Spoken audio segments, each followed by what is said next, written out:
आस्था इसमें आपका स्वागत है।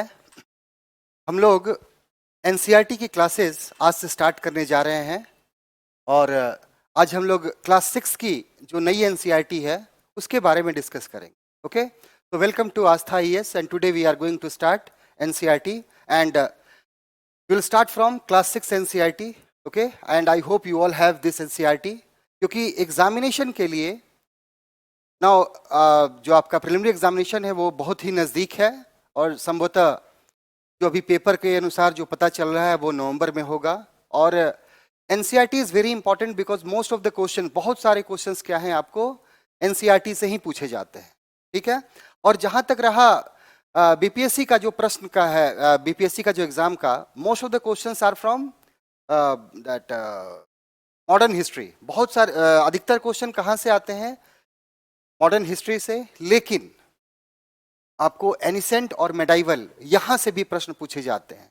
और जब भी हम सिविल सर्विसेज की प्रिपरेशन करते हैं तो we have to prepare for worst not for good. हम लोग को अपना प्रिपरेशन कैसे करना है?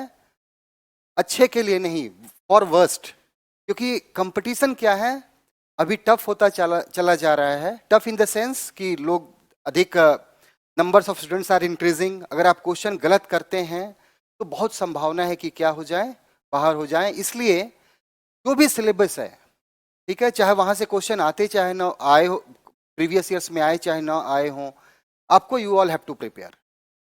Okay, so every question, every topic is there is a, वो काउंट करेगा आपको। Okay, so every topic you all have to prepare. तो आज हम लोग एनसीईआरटी की क्लासेस में पहली क्लास 6 की एनसीईआरटी, जो नई एनसीईआरटी है, उसके बारे में हम लोग उसी यहीं से हम लोग क्या करते हैं, स्टार्ट करते हैं। तो देखिए, जो हमारा फर्स्ट टॉपिक है एनसीईआरटी की वो है आपको क्लास 6 की एनसीईआरटी है क्या, कब, कहां और कैसे। ओके, तो जो एनसीईआरटी है हमारा इंट्रोडक्शन है, what, where, how and when. Okay, तो this is the topic of class 6 NCERT, history का है। Okay, history is all about study of past. History क्या है? हमारा इतिहास के बारे में, जो घटनाएं हो चुकी हैं उनके बारे में हम पढ़ते हैं। बट याद रखिएगा, सारी घटनाएं जो हैं वो इतिहास नहीं बनती।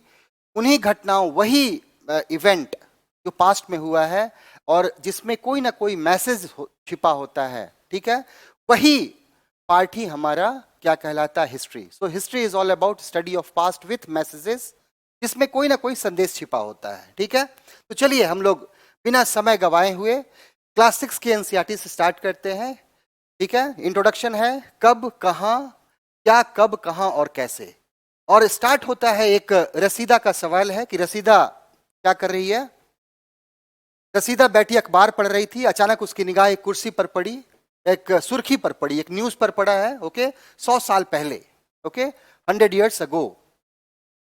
वह सोचने लगी कि यह कोई कैसे जान सकता है कि इतने वर्षों पहले क्या हुआ। सी वांटेड टू नो, जानना चाहती है कि कैसे क्या हुआ है सब चीजें। ठीक है, यह जानने के लिए कि कल क्या हुआ, तुम रेडियो सुन सकते हो, टेलीविजन देख सकते हो, पेपर पढ़ सकते हो। We all know we can get the information what has happened in the past, okay, recent past, through newspaper, okay, then television, okay, and then and other sources, we have multiple sources। ठीक है ना, तो पिछले साल क्या हुआ, तुम किसी ऐसे व्यक्ति से बात कर सकते हो जिससे उस समय की स्मृति हो। So we can talk to the others, okay, to know about the recent that events which has taken place in the past, okay, but recent past, not 100 years ago or 200 years or 300 years ago, like that।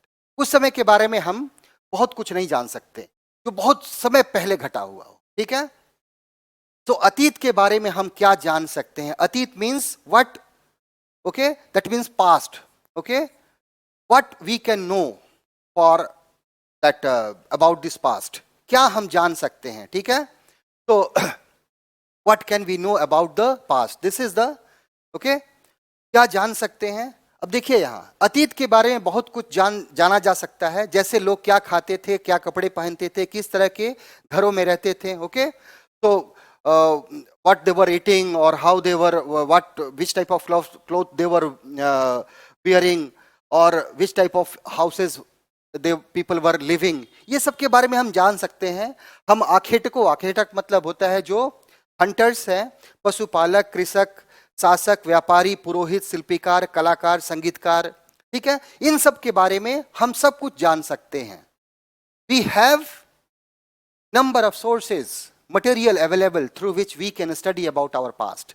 तो इतिहास के बारे में कब, क्योंकि जो भी घटनाएं होती हैं पास्ट, जो भी घटनाएं हो रही हैं वो सब इतिहास का भाग बनेंगी, लेकिन सिर्फ वही भाग इतिहास का बनेंगी जिसमें कोई ना कोई संदेश छिपा होता है, और वह संदेश क्या कर देता है, दैट गाइड अस, वो हमें आगे बढ़ने के लिए प्रेरित करता है।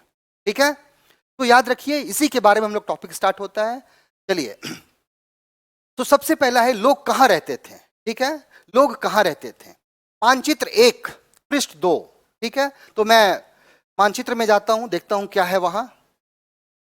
तो मानचित्र है 1, और इस मानचित्र में किसके बारे में है, मानचित्र 1 में नर्मदा नदी का पता लगाओ, नर्मदा। ठीक है, तो नर्मदा, आपको मालूम है कि नर्मदा जो नदी है, विंध्यन रेंज, सतपुड़ा रेंज और आपको अजंता रेंज, ये 3 श्रेणियां हैं। ठीक है ना, विंध्यन है, उसके बाद आपको सतपुड़ा रेंज है, सतपुड़ा की श्रेणियां पहाड़ियां हैं, और अजंता रेंज है। तो विंध्यन रेंज और अजंता रेंज के बीच में, ठीक है, इसमें क्या है, एक नदी, ठीक है, आपको कौन सी, नर्मदा नदी बहती है, इसी के बारे में। और नर्मदा नदी कहां से निकलती है, तो अमरकंटक से निकलती है, यह भी आपको मालूम होगा, थोड़ा सा बता दिया। नर्मदा नदी का पता लगाओ। कई लाख वर्ष पहले से लोग इसी नदी के तट पर रह रहे हैं, कई लाख वर्ष। याद रखिएगा कि नर्मदा जो तट है ना, नर्मदा नदी, भारत में, भारतीय उपमहाद्वीप में मानव का पहला साक्ष्य, the first evidence of human is found from where, Narmada valley. मानव का भारतीय उपमहाद्वीप में मानव का पहला साक्ष्य कहां से मिलता है, नर्मदा घाटी में। कहां से, वो प्लेस था हथनौरा। याद रखिएगा, वो Hathnora was the place, okay, from which we have got the presence of human, okay, in Indian subcontinent. तो भारतीय उपमहाद्वीप में नर्मदा जो नदी है, नर्मदा जो नदी किसके बीच है, विंध्यन और सतपुड़ा के बीच, यहीं से हमको मानव का पहला साक्ष्य मिलता है। ठीक है, तो यहीं से लोग रह रहे हैं। और कहां से मिला है आपको, हथनौरा। और ये कब मिला, 1982 में। और यहां का जो मानव था वो कौन सा मानव था, होमो इरेक्टस, होमो इरेक्टस।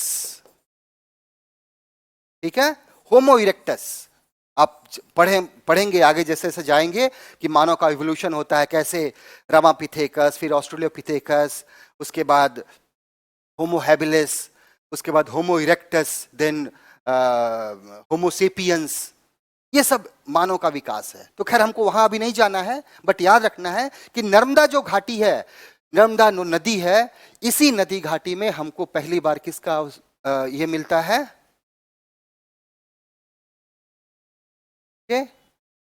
तो हमें पहली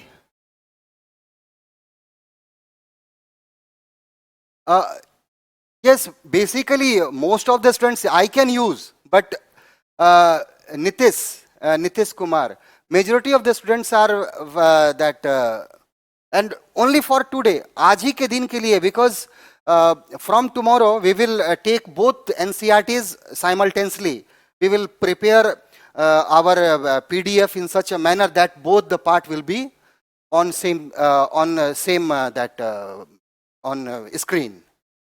So for today only, because majority of the students now I am आपको जो भी होगा I am explaining everything both in Hindi and English.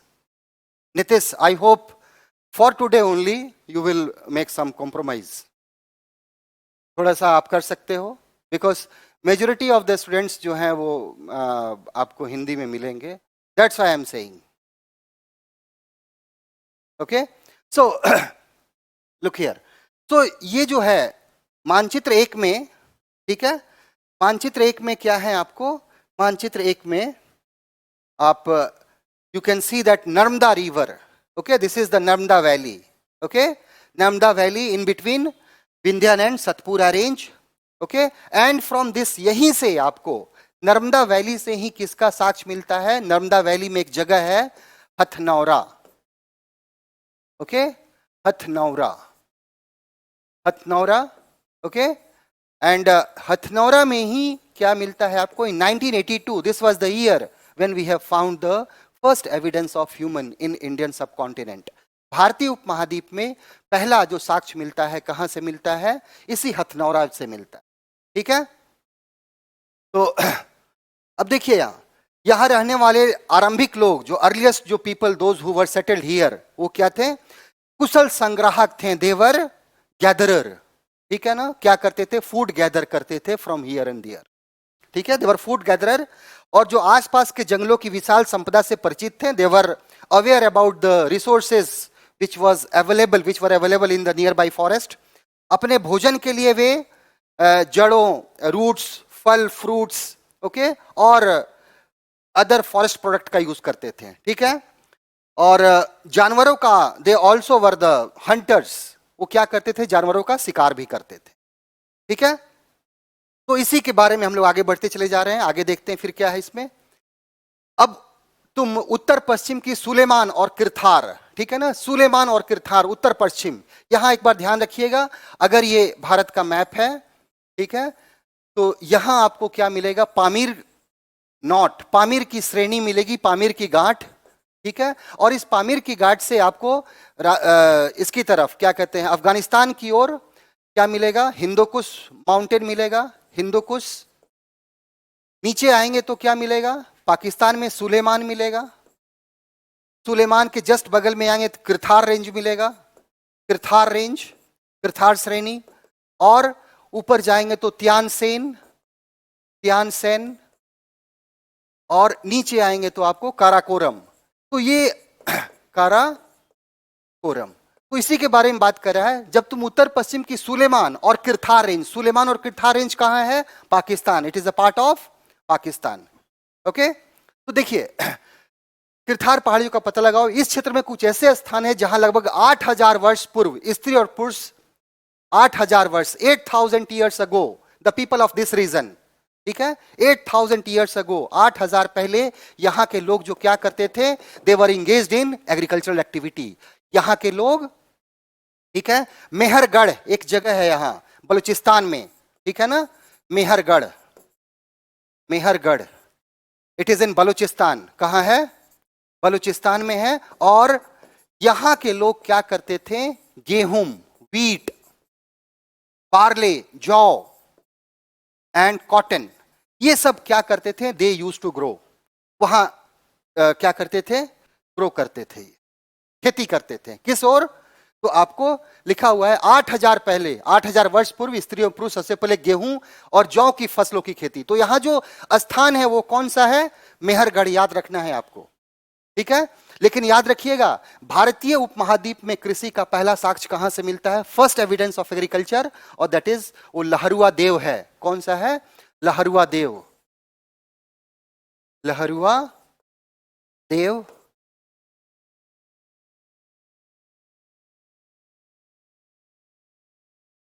लहरुआ देव, ये है आपको कहां?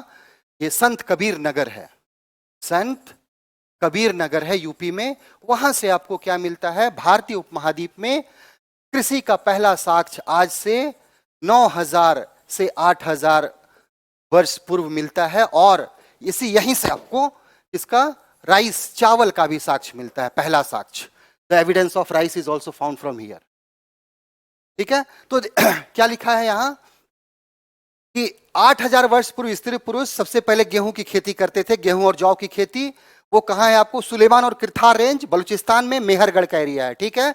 लेकिन कृषि का साक्ष्य कहां से मिलता है? लहरुआ देव, वो कहां है? संत कबीर नगर, 9000 से 8000 ईस्वी पूर्व मिलता है। और ये चावल की खेती का पहला साक्ष्य भी यहीं से मिलता है, ठीक है। उन्होंने भेड़, बकरी, गाय, पशुओं को पालतू बनाना और एग्रीकल्चर के साथ साथ वो क्या करते थे? एनिमल हस्बेंड्री का भी काम करते थे। उत्तर पूर्व में गारो तथा मध्य भारत में विंध्य का पता लगाओ, तो वही है मध्य भारत, ये पूरा हो गया। और गारो, खांसी, जयंतिया आपको कहां है?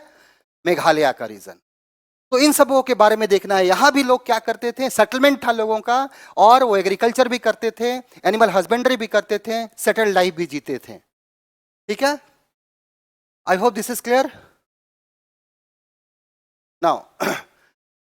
ये कुछ अन्य ऐसे क्षेत्र थे जहां कृषि का विकास हुआ। ठीक है ना, तो ये पूरे एरिया बलूचिस्तान में हो गया आपको, जो बलूचिस्तान का एरिया जो कृथार और सुलेमान रेंज है, इसके अलावा मैंने विंध्य पहाड़ी क्षेत्र है, गारो क्षेत्र जो मेघालय में है, इन सब एरिया में क्या थे, यहाँ के लोग जो थे, इस पूरे एरिया में आपको कृषि का विकास हुआ। यहाँ सबसे पहले चावल उपजाया जाता था, उपजाया गया। वे स्थान विंध्य के उत्तर में स्थित है, विंध्य के उत्तर में। ठीक है ना, वो कौन सा जगह है, लहरुआ देव।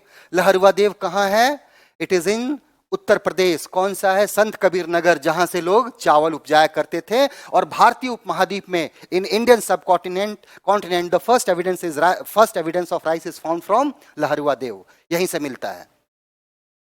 राइस का एविडेंस यहीं से मिलता है। अपार्ट फ्रॉम दैट, एग्रीकल्चर का पहला एविडेंस पहले कहां से होता था, माना था मेहरगढ़।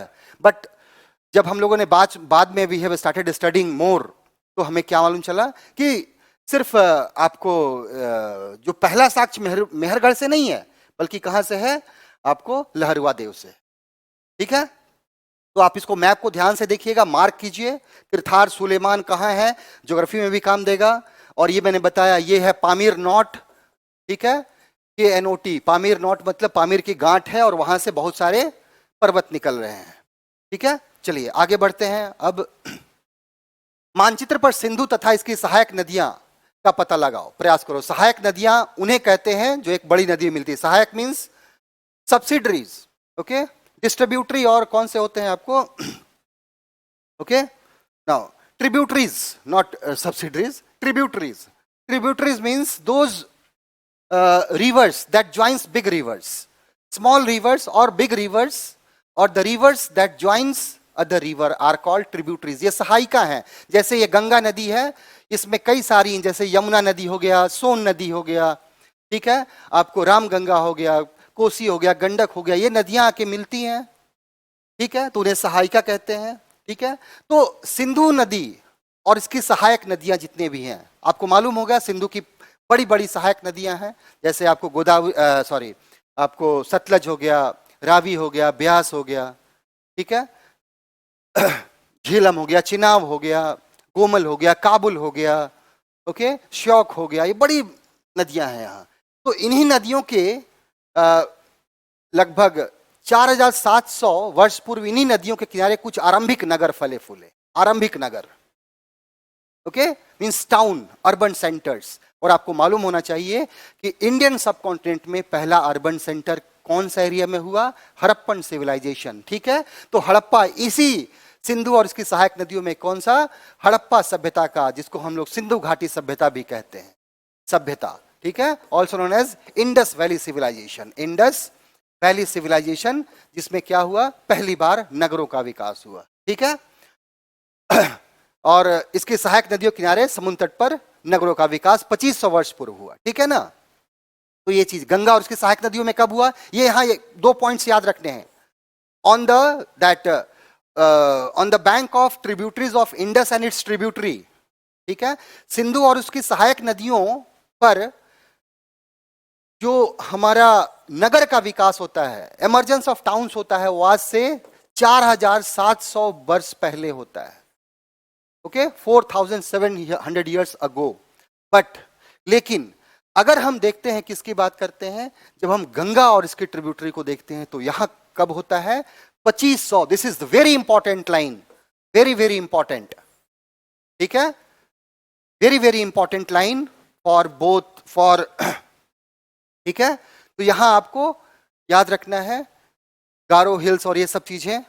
और इसके अलावा ये जो है, about 4700 years ago, some of the earliest cities flourished on the bank of these rivers. These rivers means Indus and its tributaries.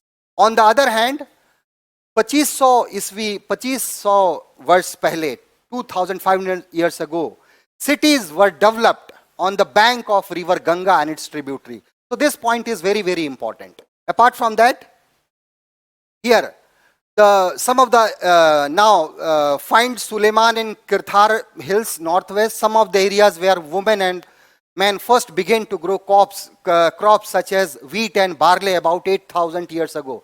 So in Suleiman and Kirthar Hills there is a that Mehergarh, okay, Mehergarh, this is in Balochistan, okay, and उसके बाद फिर आपको अलग अलग जगहों पे हुआ, ठीक है। अब आते हैं गंगा तथा इसकी सहायक नदियां, सोन का पता लगाओ। Son very important river, and Son के बारे में आपको मालूम होना चाहिए कि Son is the only that peninsular river that directly joins with Ganga. Son दक्षिण भारत या प्रायद्वीपीय भारत की एकमात्र ऐसी नदी है जो सीधे गंगा में आके मिलती है। कहां? पटना के पास, ठीक है। तो याद रखना है आपको। इसी नदियों के आसपास में प्राचीन काल में मगध साम्राज्य, मगध वर्तमान में बिहार नाम से जाना जाता था, इसके शासक बहुत शक्तिशाली थे, ठीक है ना। मगध साम्राज्य, मगध 16 महाजनपद थे, देयर वर 16 महाजनपद, ठीक है। आफ्टर वैदिक पीरियड के बाद क्या होता है? आफ्टर वैदिक पीरियड के बाद we have seen the rise of mahajanapada. महाजनपद मतलब बिग स्टेट्स, और Anguttara Nikaya is the book in which 16 mahajanapada is mentioned. उसी 16 महाजनपद में आपको किसका देखते हैं? मगध का। मगध एक साम्राज्य के रूप में विकसित होता है, ठीक है। हर्यक वंश, ठीक है, हर्यक वंश का है, शिशुनाग वंश का है, ठीक है। उसके बाद आपको नंद वंश, और लास्ट में मौर्य साम्राज्य, सब तो मगध सेंटर के रूप में निकलता है, ठीक है, आगे बढ़ता है। उन्होंने एक विशाल राज्य स्थापित किया। सो मगध के जो शासक थे, ठीक है ना, मगध के जो शासक थे, उन्होंने मगध जो इसकी राजधानी कहाँ थी? पहले वज्र थी, ठीक है, और उसके बाद कहाँ गया वो? पाटलिपुत्रा, ठीक है। तो ये चीजें याद रखनी है आपको। तो मगध का राइज होता है कहाँ? गंगा और उसकी सहायक नदियों, और एक सहायक नदी कौन सी है? सोन भी है, ओके। सो वहां आपको मगध साम्राज्य का उदय होता है with capital, earlier capital was Girivraja. उसके बाद कहां से आता है वो? आपको शिफ्ट होता है कहां? पाटलिपुत्रा में, ठीक है। लोगों ने सदैव उपमहाद्वीप के एक हिस्से से दूसरे हिस्से तक यात्रा की, ठीक है। कभी कभी हिमालय जैसे ऊंचे पर्वतों, पहाड़ियों, रेगिस्तानों, नदियों, समुद्र के कारण यात्रा जोखिम भरी होती थी, because at that time transportation system was not properly developed, बहुत डेवलप नहीं हुआ था। So it was people were facing lot of difficulties. तो बहुत सारे लोगों को बहुत सारी कठिनाइयां होती थी, ठीक है ना, क्योंकि उस समय चारों तरफ क्या था? जंगल वगैरह था, जंगल में जानवर वगैरह थे, हमारा ट्रांसपोर्ट सिस्टम वगैरह डेवलप नहीं था, स्पार्सली पॉपुलेशन भी ज्यादा नहीं था। So these were the reason behind the difficulties. फिर भी यात्रा उनके लिए असंभव नहीं थी, अतः कभी लोग काम की तलाश में, तो कभी प्राकृतिक आपदाओं के कारण एक स्थान से दूसरे स्थान पर जाया करते थे। So these were the two reason behind the migration. या तो काम की तलाश में जाएंगे फॉर वर्क, और that to save themself from disaster, natural disaster. तो ये दो कारणों से क्या होता था? लोग जाया करते थे, माइग्रेट करते थे एक स्थान से दूसरे स्थान पर, इन स्पाइट ऑफ डिफिकल्टीज, ठीक है। कभी कभी सेनाएं दूसरे क्षेत्र में विजय हासिल करने के लिए जाती थी। इसके अतिरिक्त व्यापारी तथा काफिले में भी जहाजों में अपने साथ मूल्यवान वस्तु लेकर एक स्थान दूसरे स्थान जाते थे, ठीक है। तो आर्मीज भी लॉन्ग डिस्टेंस कवर करती थी। Traders, they also used to travel longer distance for that sell their products और to buy products from other place, ठीक है। धार्मिक गुरु लोगों की शिक्षा और सलाह देने के लिए गांव से गांव दूसरे जाया करते थे, कस्बे से कस्बे जाया करते थे। कुछ लोग नए और रोचक स्थानों की खोजने के लिए भी जाया करते थे, because we have a brain. जो हमारा ह्यूमन, मॉडर्न ह्यूमन है, उसके पास क्या है?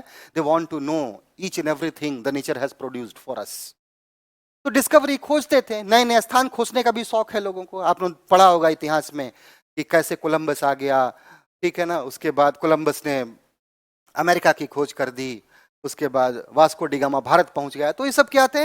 It is only because of curiosity of human, ठीक है ना। We have, the God has given brain, okay, we want to use that. तो ये चीजें हैं। आज लोग यात्राएं करते हैं, ठीक है ना। एक बार फिर से मानचित्र एक को देखो, पहाड़ियां, पर्वत और समुद्र इस उपमहाद्वीप की प्राकृतिक सीमा का निर्धारण करते हैं। एकदम सही बात है। उपमहाद्वीप, उपमहाद्वीप कौन सा है? भारतीय उपमहाद्वीप। कौन कौन सा देश है इसमें? भारत है, पाकिस्तान है, बांग्लादेश है, नेपाल है, भूटान है, मालदीव है, ठीक है, मालदीव है। देन आपको भारत, पाकिस्तान, नेपाल, भूटान, मालदीव, श्रीलंका है और म्यांमार है। ठीक है, म्यांमार, ये भारतीय उपमहाद्वीप के देश हैं, ठीक है। और पहाड़ियां, पर्वत, समुद्र, ये सब क्या है, प्राकृतिक सीमा का निर्माण करते हैं। हालांकि लोगों के लिए इन सीमाओं को पार करना आसान नहीं था, it was not difficult from beginning. Yes, there was a natural barrier, ये सब थे, बट लोगों ने क्या किया, किसी न किसी तरह पार किया उनको, ठीक है। वे पर्वतों की ऊंचाइयों को छू सकें तथा गहरे समुद्रों को पार कर सकें। They have ability, they discovered, they built new things to cross the oceans etcetera. उपमहाद्वीप के बाहर से भी कुछ लोग यहाँ आए, डेफिनेटली जब जाएंगे तो वहां से भी लोग आएंगे, ठीक है, और यहीं बस गए।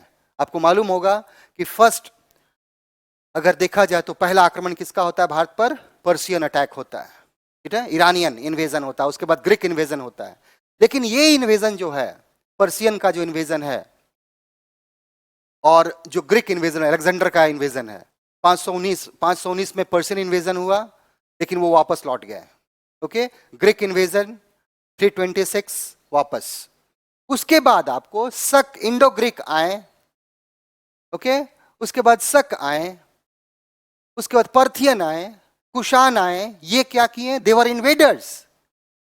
ये आपको मौर्य साम्राज्य के पतन के बाद ये आते हैं भारत, और देवर केम एज अ इन्वेडर, वो एक आक्रमणकारी के रूप में आते हैं, but they settle in India, है ना। उनके बाद कौन आता है, मुस्लिम्स आते हैं, they also came and settle there. तो बहुत सारे ऐसे लोग आक्रमणकारी, भारत पर आक्रमण भी किया, ठीक है, बट याद रखिएगा भारत पर पहला आक्रमण किसने किया, ईरानियों ने किया था, 519 बीसी में किया था। 519 बीसी के आसपास आक्रमण हुआ था भारत पर ईरानियों का, और ठीक है, ईरानी आक्रमण किए और फिर वो उन्होंने कुछ एरिया को कैप्चर किया, अपना वापस चले गए। लेकिन उसका ग्रीक का आक्रमण होता है, 326 अलेक्जेंडर द ग्रेट का, उसका आक्रमण होता है, वो भी वापस चला जाता है। लेकिन उसके बाद जो प्रथम शताब्दी ईस्वी पूर्व और ईस्वी में जो आक्रमण होता है, चाहे वो इंडो ग्रीक का हो, चाहे वो पर्थियन का आक्रमण हो, ठीक है, चाहे वो सको का हो, कुषाण का हो, ये सब क्या किए, दे सेटल इन इंडिया, ठीक है। तो कुछ लोग आए, लोगों के इस आवागमन से हमारी सांस्कृतिक परंपराओं को समृद्ध किया, नेचुरली है, जब आएंगे तो हमारा कल्चरल मिक्सिंग होगा ही, ठीक है ना। अब देखिए, कई सौ वर्षों से लोग पत्थर को तराशने, संगीत रचने, यहां तक कि भोजन बनाने के लिए तरीकों के बारे में एक दूसरे के विचारों को अपनाते रहे, ठीक है।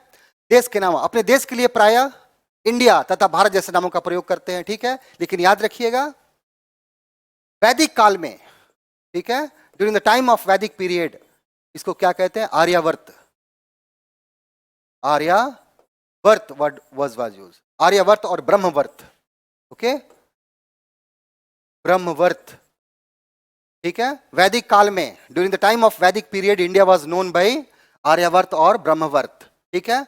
इन पुराणाज, पुराण में क्या कहते हैं इसको, भारत वर्ड मिलता है। जब ग्रीक आए, ग्रीक अलेक्जेंडर के समय, तो इन्होंने इसका नाम क्या किया, इंडस, सिंडस, ओके, इंडिया। और जब पर्शियन आए, ईरानियन आए, भारत पर आक्रमण किया, तब उन्होंने नाम क्या दिया, हिंदुस्तान, हिंदुस्तान। एट प्रेजेंटली हम लोग क्या यूज करते हैं, इंडिया और भारत, ठीक है। इंडिया शब्द इंडस से निकला है, इंडस, जिसे संस्कृत में सिंधु, इंडस रिवर है, और इंडस रिवर के Greek were the first, Greek लोगों ने ही भारत को इंडस कहना शुरू किया, इंडिया कहना शुरू किया, बिकॉज उनके लिए क्या था, जो इंडस रिवर है, उसके जो ईस्टर्न साइड का जो लैंड है, सिंधु नदी के पूरब का जो भाग है पूरा, उसी को उन्होंने क्या कहना शुरू किया, इंडस, ओके। लगभग 2500 वर्ष पूर्व उत्तर पश्चिम की ओर से आने वाले ईरानियों और यूनानियों ने, ग्रीक, ईरानी को हम लोग क्या कहते हैं, पर्शियन, यूनानियों को ग्रीक, ने सिंधु को हिंदोस या इंदोस कहा। दिस इज वेरी इंपॉर्टेंट, याद रखना है। ईरानियों और यूनानियों को सिंधु और हिंदोस तथा इंदोस, और इसी नदी के पूर्व में स्थित भू प्रदेश को क्या कहा, इंडिया कहा। So Indian word was basically has been derived from Indus, okay, Indus river, Hindus और इंडस। और ग्रीक लोग हैं, इन्होंने ही भारत को इंडिया कहना शुरू किया। जब ईरानियन आए, उन्होंने क्या कहना शुरू किया, हिंदुस्तान। उसके पहले पुराण में भारत, ओके, भारतवर्ष, भारत जो राजा थे, ठीक है। भारत नाम का प्रयोग उत्तर पश्चिम में रहने वाले लोगों के एक समूह के लिए किया जाता था, ठीक है। उत्तर पश्चिम समूह मतलब फॉर आर्यंस, ठीक है, आर्यन के लिए। इस समूह का उल्लेख संस्कृत की आरंभिक लगभग 3500 वर्ष पुरानी कृति ऋग्वेद में मिलती है। तो ऋग्वेद में किसके बारे में मिलती है? आर्य, आर्यों के बारे में जानकारी मिलती है, ठीक है। तो आर्यों के लिए, आर्य जो थे उनके लिए, उन्हें, ठीक है ना, भरत नाम, तो Bharat was the king and उन्हीं, उसी किंग के बिहाफ, उन्हीं किंग के नाम पे भारत पड़ा, ठीक है। अतीत के बारे में कैसे जानेंगे हम, ठीक है। तो अतीत की जानकारी हमें कई तरह से प्राप्त कर सकते हैं। इनमें से एक तरीका है लिखी हुई पुस्तकों को ढूंढ, ठीक है। तो लिखना, और उसमें कौन सा है, ये पुस्तकें हाथ से लिखी होने के कारण, पांडुलिपि, मैन्युस्क्रिप्ट, ओके, इसको क्या कहते थे? Manuscript, okay. Hand written documents on palm leaf, ठीक है ना, इस पर हैंड रिटन डॉक्यूमेंट्स,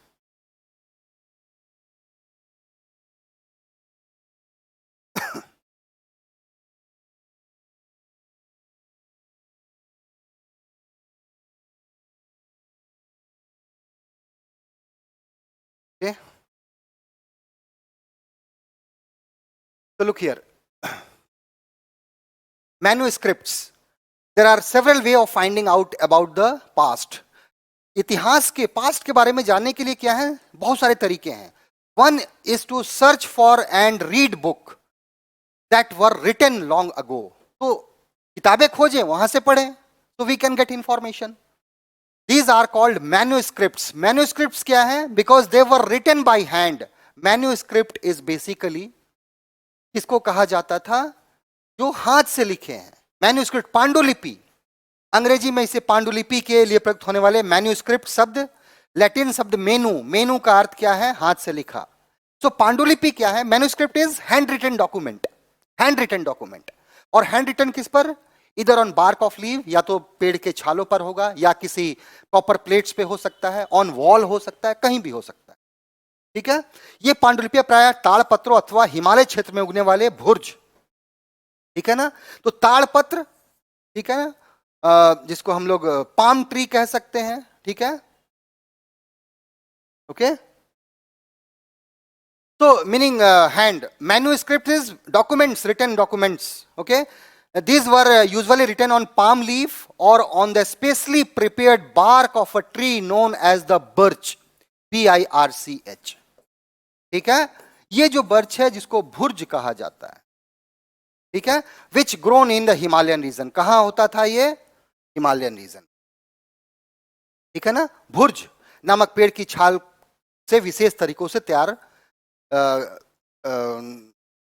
भोजपत्र तैयार कर उस पर लिखा जाता था, ठीक है।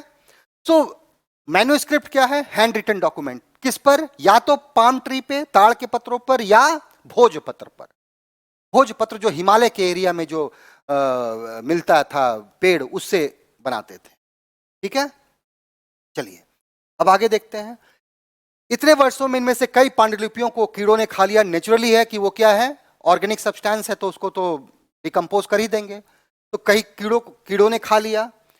फिर भी ऐसी कई पांडुलिपियां आज भी उपलब्ध हैं। प्रायः ये पांडुलिपियां मंदिरों और विहारों में प्राप्त होती हैं, ठीक है। Temples and विहारास। विहारास क्या होते थे? The residential places for Buddhist monk, Jain Monks. अर्थात विहार किसको कहा जाता था?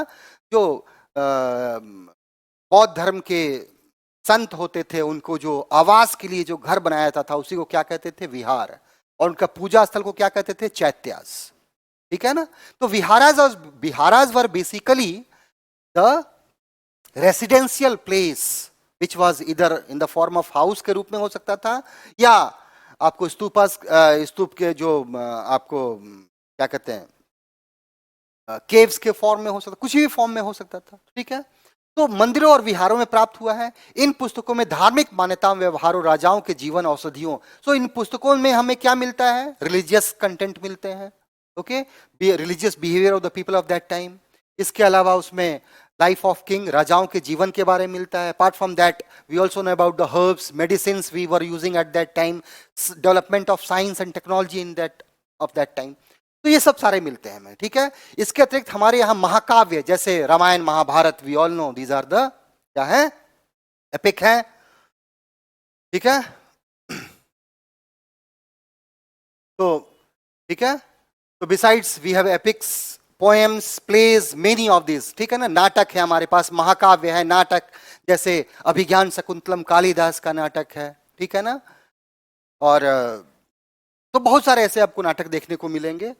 और प्लेज, ठीक है, पोएम्स है, many of these were written in the Sanskrit, Sanskrit भाषा में लिखे हुए हैं, एंड अदर वर इन प्राकृत। प्राकृत याद रखना है कि कॉमन पीपल, ठीक है, कॉमन पीपल का लैंग्वेज क्या था, कॉमन पीपल का लैंग्वेज प्राकृत ही था।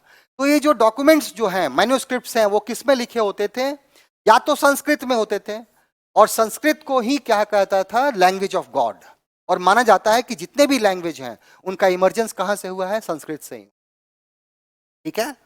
और संस्कृत का पहला अभिलेख कहां से मिलता है, तो आपको गिरनार अभिलेख जो है, गिरनार रुद्रदामा का जो गिरनार अभिलेख है गुजरात में जो है, वहां से प्राप्त होता है, ठीक है।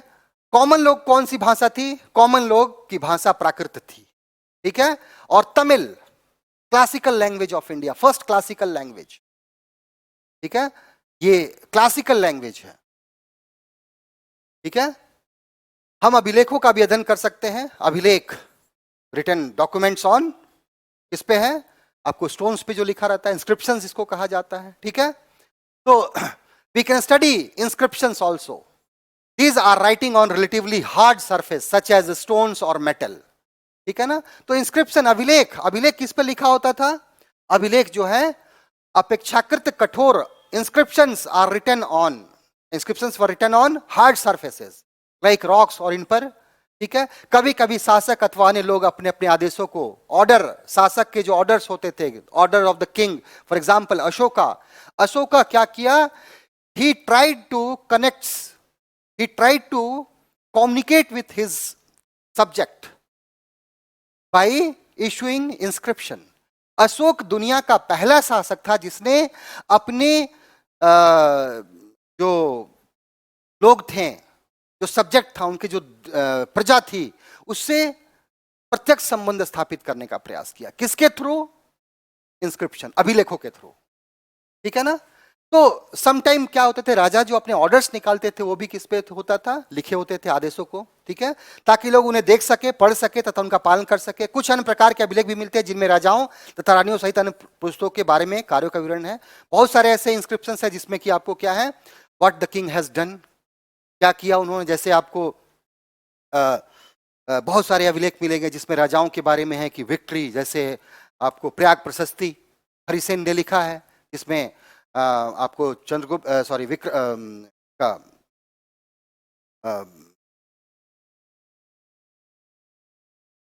गुप्त वंश का जो शासक थे उनका वर्णन है पूरा इसमें।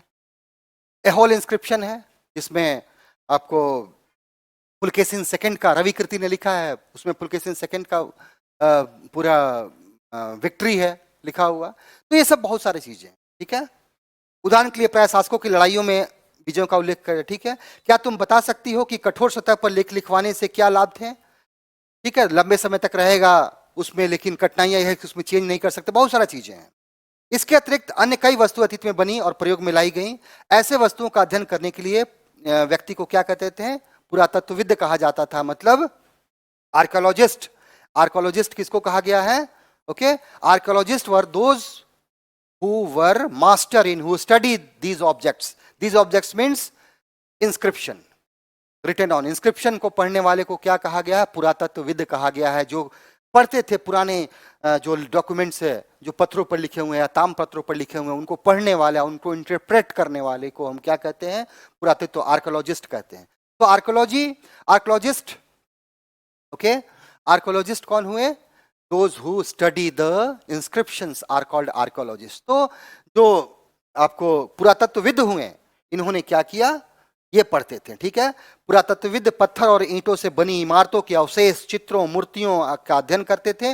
वे औजारों, हथियारों, बर्तनों, इन सबों का, ठीक है ना। यहाँ एक चीज देखिएगा, लगभग 2250 वर्ष पुराना यह अभिलेख वर्तमान अफगानिस्तान के कंधार से प्राप्त हुआ।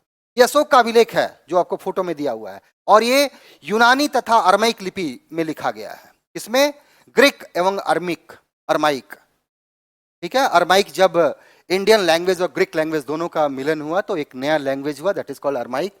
तो यूनानी और अरमाइक दोनों लैंग्वेज में हमको ये मिलता है। ठीक है, चलिए अब देखते हैं। सिक्कों की प्राप्ति के लिए छानबीन तथा खुदाई भी करते हैं। जो पुरातत्वविद होते हैं, they use to discovered new things, coins. ठीक है ना, इन्हें याद रखिएगा, जो सिक्कों का अध्ययन करते हैं उनको क्या कहता है, न्यूमिस्टिमेटिक कहा जाता है, न्यूमिस्टिमेटिक। ओके, तो study of coins is called numismatic. तो इनमें से कुछ वस्तुएं पत्थर, पक्की मिट्टी, कुछ धातु की बनी हो सकती हैं तथा कठोर, जल्दी नष्ट वाली हो सकती है। ठीक है, पुरातत्वविद जानवरों, चिड़ियों, मछलियों की हड्डियों, ठीक है ना, they also use to study the skeleton of animals, birds, okay, fishes. उसने यह जानने में भी मदद मिलती है कि अतीत में लोग क्या खाते थे। ऑन द बेसिस ऑफ मछली का हड्डी कहीं से कांटा मिला है या जानवरों का हड्डी मिला है, तो हम इससे हम पता कर सकते हैं कि एनिसेंट पीरियड में लोग क्या क्या खाते थे, नहीं खाते थे। ठीक है, वनस्पतियों के अवशेष बहुत मुश्किल से बच पाते हैं क्योंकि वो क्या होता है, डिकम्पोज हो जाता है इजिली। ठीक है, यदि अन्न के दाने अथवा लकड़ी के टुकड़े जल जाते हैं तो जले हुए रूप में बचे रहते हैं। क्या पार्थिव को बहुधा कपड़ों का अवशेष मिलते हैं होंगे? अब देखिए, मिलते होंगे, कहीं से मिला है। मोहनजोदड़ो से हमें क्या मिलता है, हमें सूती कपड़े का साक्ष्य मिलता है। रंगपुर से हमें, रंगपुर है लोथल में, वहां धान की भूसी मिली है, हस्क ऑफ राइस मिला है। तो ऐसा नहीं है, मिलता है। ठीक है, तो पांडुलिपियों, अभिलेखों तथा पुरातत्व से ज्ञात जानकारियों के लिए इतिहासकार प्राय स्रोत शब्द का, ठीक है ना। So whatever information the historians are getting from manuscripts और इंस्क्रिप्शन, ओके, और सिक्का या कुछ से जो भी सोर्स मिलता है, जो भी जानकारी मिलती है, उनको क्या कहते हैं, they use to called source, primary source कहा जाता है। In reality, in actuality it is primary source. ठीक है, तो इतिहासकारों को पांडुलिपियों से, अभिलेखों से तथा पुरातत्व से जो भी जानकारी मिलती है उसको इतिहास क्या कहते हैं, they use a term called source. ठीक है, इतिहासकार उन्हें कहते हैं कि अतीत का अध्ययन कर, ठीक है, स्रोत से प्राप्त होते ही अतीत के बारे में बहुत पढ़ना बहुत रोचक हो जाता है। ठीक है, जब आपके पास क्या है, सोर्सेज आ जाएंगे, so you will start taking interest to study कि अरे उस समय लोग कैसे रहते थे। अभी आपके पास कोई किताब आ जाए किसी काल का, या सोचिए कि कोई डायरी मिल जाए किसके, आपके दादा परदादा का, तो आप क्या करोगे, you will start taking interest to read that diary. Why? To know about their life, to know about their day to day activity, to know about their food habits, clothing, what they in which how they used to communicate with others, how to celebrate festivals. तो आप क्या करोगे, you will start taking interest. अगर आपको कोई diary मिलती है अपने पूर्वजों की तो आप पढ़ना शुरू कर दोगे। ठीक है ना, क्यों? जानने के लिए कि कैसे रहते थे। तो वही चीज है कि जब आपके पास कोई ना कोई सोर्स होगा, you will start reading that. ठीक है, तो स्रोत के प्राप्त होती अतीत के बारे में बहुत पढ़ना मुश्किल, रोचक हो जाता है, क्योंकि इन सूत्रों की सहायता से हम धीरे धीरे अतीत का पुनर्निर्माण करते जाते हैं। ओके, तो on the basis of source we start building our history. ठीक है ना, इस काल में ये किया, इस काल में वो किया, ऐसे लोग रहते थे, ये कृषि कार्य करते थे, ये फसल उपजाते थे। सो ये सब चीजें जब आपके पास मालूम चल जाएगा तो what you will do, you will draw a perfect picture of the life of our ancestors. इतिहास तो यही है, जब आपके पास सब कुछ मिलेगा, अवेलेबल रहेगा, तो इट विल बी इजी, आपके लिए बहुत आसान होगा कि आप उस पर क्या करें, अपने विचारों को, अपने क्षमताओं से उनके बारे में लिखना शुरू करें। ओके, अतः इतिहासकार तथा पुरातत्वविद उन जासूसों की तरह हैं जो इन सभी सूत्रों का प्रयोग सुराग के रूप में कर अतीत की जानकारी प्राप्त करते हैं। सो हिस्टोरियंस क्या है, historians are just like spy, वो एक जासूस है। और जासूसी किसके करते हैं, अतीत की जासूसी। ठीक है, किसकी जासूस करते हैं, अतीत की जासूसी करते हैं। ठीक है, और they are just like detectives, and we all know what the duty the detectives perform, कुछ जानकारी इकट्ठा करते। तो इतिहासकार भी किसके बारे में? Our glorious past. So historians always involve themselves in studying the past, whatever they got. कुछ भी उनको सोर्स मिले, कोई भी पत्थर मिल जाए, कुछ भी मिल जाए, कुछ भी लिखा रहे, they start interpreting the things. और उसी को पढ़ने के बाद क्या कर देते हैं? They used to write a book which is called history.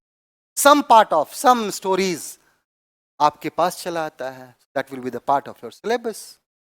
Because हमें जानना भी है कि what was the condition of India, how our ancestors were living, okay, when there was no anything, okay. तो ये चीजें हैं. अतीत एक या अनेक. क्या तुमने इस पुस्तक के शीर्षक हमारे अतीत पर ध्यान दिया है? यहां अतीत शब्द का प्रयोग बहुवचन के रूप में किया गया है. ऐसा अतीत मीन्स पास्ट के बारे में है, ठीक है. So did you notice the title of this book? Our past. Book is our past. We have used the word past, not past, okay, because in plural to draw attention of the fact that the past was different from different groups of people. Okay, सब जगह के लोग अलग अलग थे, उनका past अलग होगा, ठीक है ना. आज से 20 साल पहले वाले का पास्ट, आज से 100 साल पहले वालों का पास्ट विल बी डिफरेंट, है ना. आज से 20 साल पहले के वालों के पास क्या था? मोबाइल वगैरह तो नहीं था. हाँ, 20 साल पहले तो आ गया था, लोगों के पास थी. टेलीफोन था, उनका पास्ट अलग होगा. उससे 50 साल पहले वाले के पास there was no any metro, बहुत सारा दिक्कत, बहुत सारी चीजें नहीं थी, तो उनका पास्ट डिफरेंट था. That's why we have used the term pasts, not past, ठीक है. For example, the lives of herders of farmers were different from those kings, ठीक है ना. जो जानवर जो क्या करते हैं, जानवरों को एक जगह से दूसरे जगह ले आते हैं, किसान हैं, इनका जीवन किससे है? Entirely different. जो मर्चेंट्स हैं, जो व्यापारी हैं, their life is different from the others. तो ये चीजें ध्यान में रखनी है, ठीक है.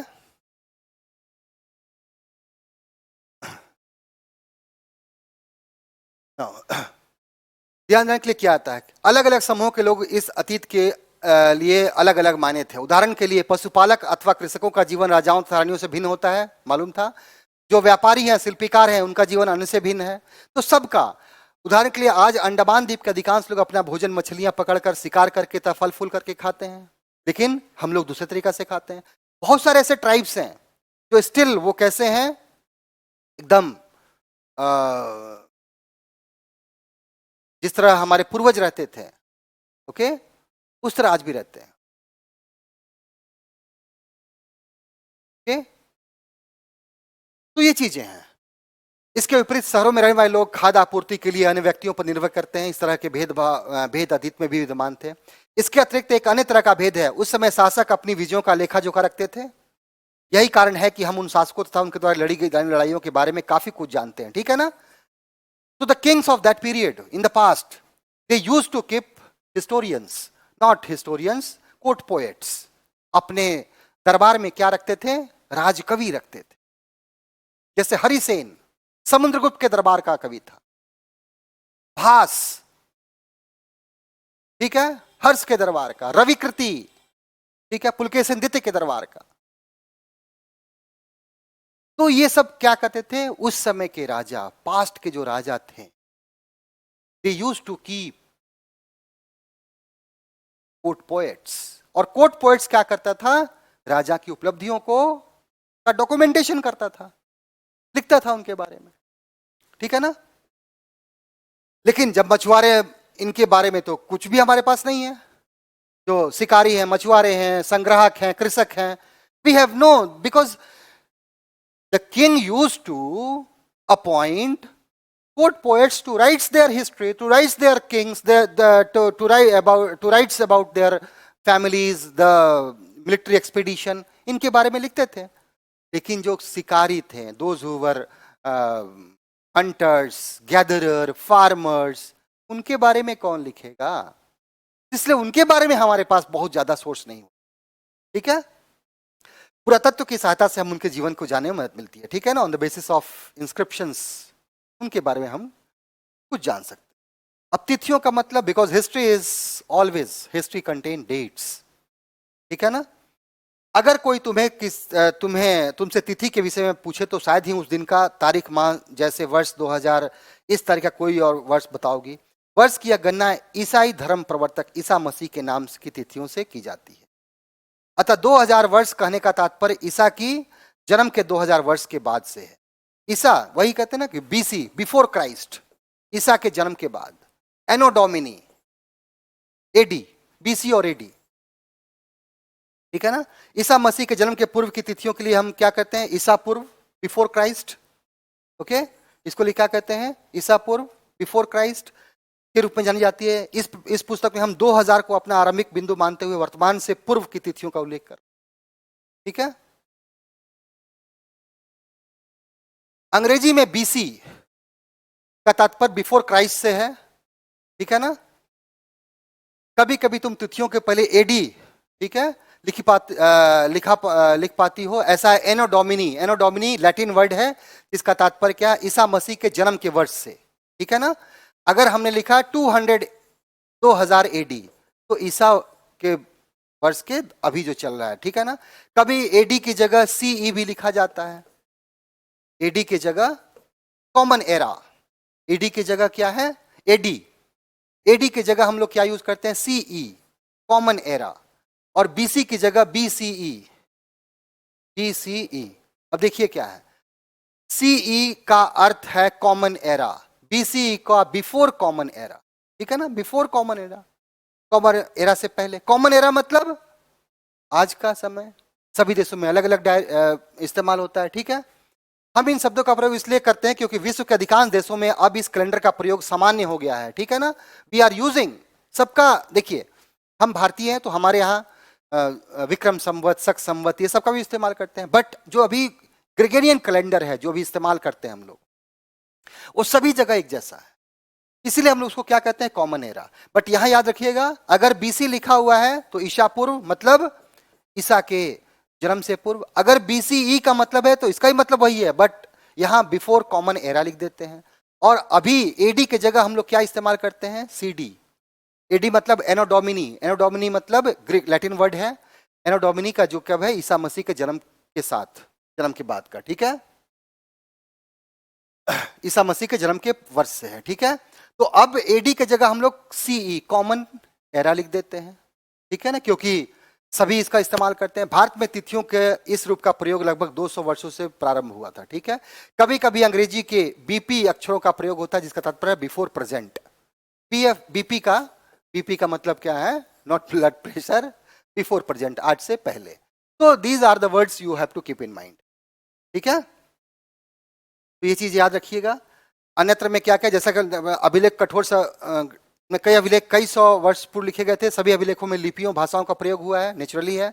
समय के साथ साथ अभिलेखों के प्रयुक्त भाषाओं, लिपियों का प्रयोग भी बदला है, इसमें कोई शक नहीं है। विद्वान या कैसे जान पाते हैं कि क्या लिखा था? वही अब इंटरप्रेट करते हैं, ठीक है। इस प्रकार से अज्ञात लिपि को जानने की एक प्रसिद्ध कहानी उत्तरी अफ्रीका के देश मिस्र से मिलती है। लगभग 5000 राजा रानी का है,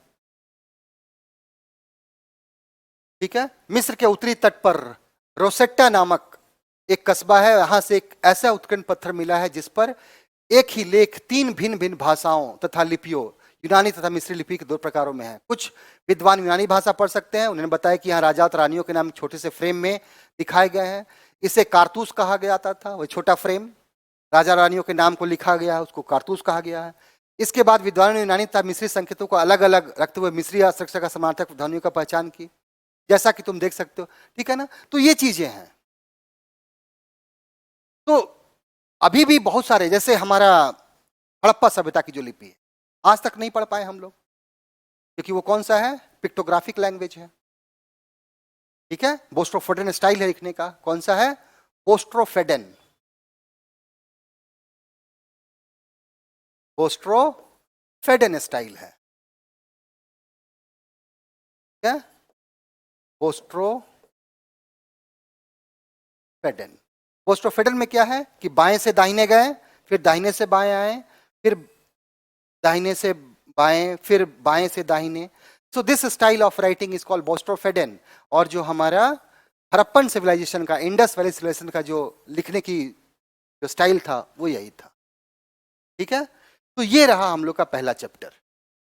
आप लोग ध्यान से इसको पढ़िएगा और पॉइंट्स को मार्क आउट कीजिए. ठीक है, एनसीईआरटी इज वेरी इंपॉर्टेंट, बहुत इंपॉर्टेंट है.